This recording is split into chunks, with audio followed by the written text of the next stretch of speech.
Hi, it's Steffi from Steffi's Beads and Baubles, and I'm showing you how to do another fun little earring.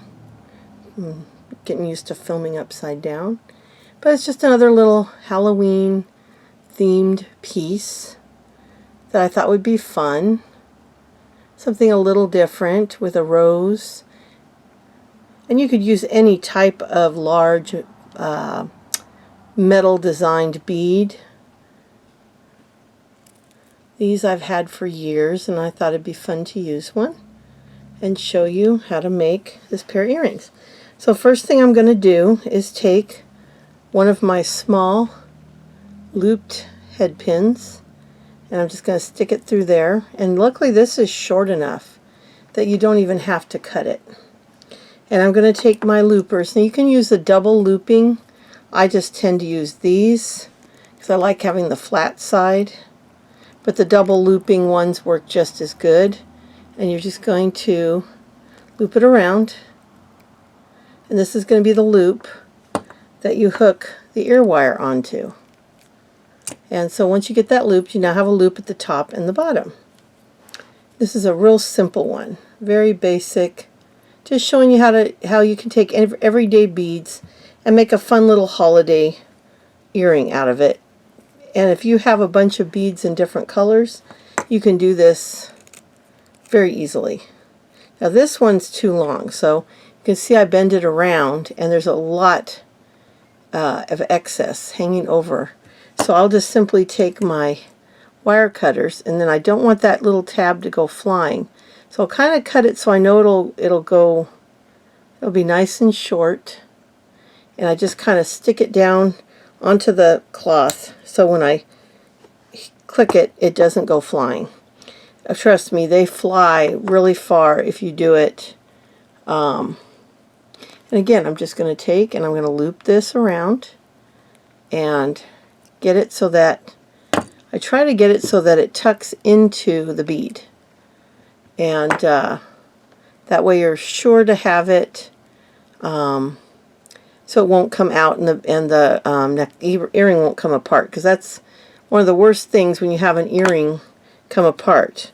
Now you're going to open the one above it, or you can open that one and you just hook them together very easily. And you might ask, why don't I just hook it on before I do the loop? Well, let me tell you something.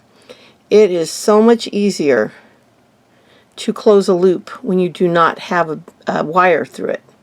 So I find it's easier to loop it on and then just put the wire on there and then close it back up. That just seems to be a lot easier. And then you're just going to make sure you get that. Just going to keep turning it and get that loop closed up. And then now you're going to take the last bead, which you want a flathead pin for that. Now some people like to put a loop at the bottom. It's never been something I enjoy doing. I always like a flat piece. And if it's too small for the whole of the bead, you can add a little seed bead or a smaller bead on the end. I've done that many times. But this is a little, I got to get some shorter ones. I thought I had some, but I didn't. So you can buy the, I bought the shorter looped pins, and next time I go and they're on sale, I will be buying the shorter head pins. And I kind of bend it back, then I bend it around the front like that, and then I take the little wire cutters, and again I tell you this every time in case you haven't seen the other videos. Now when it's long like that, you can grip it with your fingers. And I'm just going to snip it. Oh, that one actually got away from me, but luckily it hit my keyboard and bounced back. Thought I had it. All right. Now I'm going to put my finger under that pin so that it can't push out. And then I'm going to take my looping pliers and I'm going to close that up. This is kind of a fat head pin, I noticed. It's a little bit thicker wire than some of the ones I have, which makes it a little bit harder. Sometimes you have to roll it back a little bit. If you have trouble closing it, just roll it back a little bit and then come down from the bottom and pull it in. and that'll take care of it. And now we're going to do the same thing. I'm going to open the one above and open that up. And you're just trying to open it enough. Oh, I opened it from the wrong side. That's what I did. You just want to open it enough to slide that earring on, but not any bigger than you have to. And sometimes it's hard because the bead underneath gets in the way. And then, yeah, that one wants to be opened a little more. I worry about opening it too much because I've had wires break so many times.